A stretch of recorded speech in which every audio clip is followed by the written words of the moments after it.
বৈষম্যবিরোধী ছাত্র আন্দোলনের সমন্বয়ক হাসনাত আবদুল্লাহ ও সার্জিস আলমের বাসা থেকে বিপুল পরিমাণ টাকা পাওয়া গেছে বলে সোশ্যাল মিডিয়ায় মিথ্যা তথ্য ছড়ানো হচ্ছে। বৈষম্যবিরোধী ছাত্র আন্দোলনের কেন্দ্রীয় নির্বাহী কমিটির সদস্য মোহাম্মদ তারিকুল ইসলামকে উদ্ধৃত করে সামাজিক যোগাযোগ মাধ্যম ফেসবুকে একাধিক পোস্ট ও ভিডিও শেয়ার করে এমনটি দাবি করা হয়েছে। এ বিষয়ে একটি প্রতিবেদন প্রকাশ করেছে বাংলাদেশের তথ্য যাচাইকারী প্রতিষ্ঠান রিউমার স্ক্যানার। তাদের অনুসন্ধানে জানা যায় ভিডিওটি ভুয়া। রিউমার স্ক্যানার জানায়, অনুসন্ধানের শুরুতে উক্ত দাবিতে প্রচারিত ভিডিওটি পর্যবেক্ষণ করেন তারা। বিষয়টি যাচাইয়ে পরবর্তী অনুসন্ধানে মোহাম্মদ তারিকুল ইসলাম নামের একটি ভেরিফাইড ফেসবুক পেজে গত ১৯ অক্টোবর অবিলম্বে হামলাকারী খুনিদের গ্রেফতার করে বিচার নিশ্চিত করতে হবে শীর্ষক শিরোনামে প্রকাশিত একটি ভিডিও খুঁজে পাওয়া যায়। স্যান্ডেলিনা সো, রূপচর্চায় আভিজাত্য। ভিডিওটি ৯ মিনিট থেকে ৯ মিনিট ৪২ সেকেন্ড অংশের সঙ্গে আলোচিত ভিডিওটির হুবহু মিল পাওয়া যায়।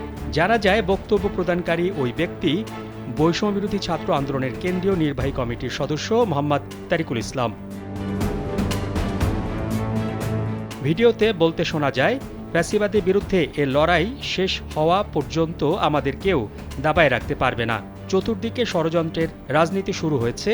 সার্জিসের বাসায় ২০০ কোটি টাকা পাওয়া গিয়েছে, হাসনাতের বাসায় ১০০ কোটি টাকা পাওয়া গেছে। রিউমার স্ক্যানার জানায়, তিনি সার্জিস আলম ও হাসনাত আবদুল্লার বাড়িতে ২০০ ও ১০০ কোটি টাকা পাওয়া গেছে বলে দাবি করেননি। বরং তিনি তাদের বিরুদ্ধে ষড়যন্ত্র হচ্ছে উল্লেখ করে বলেছেন, এই অভ্যুত্থানে যারা নেতৃত্ব দিয়েছে তাদের শক্ত নৈতিক মানদণ্ড না থাকলে তারা কখনোই এই অভ্যুত্থানে নেতৃত্ব দিতে পারত না।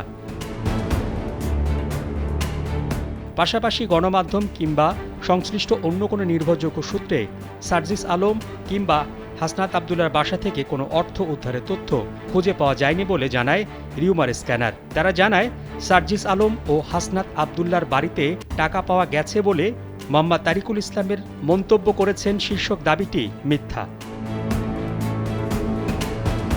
মোহাম্মদ শাহাবুদ্দিন মাহতাব, কালবেলা।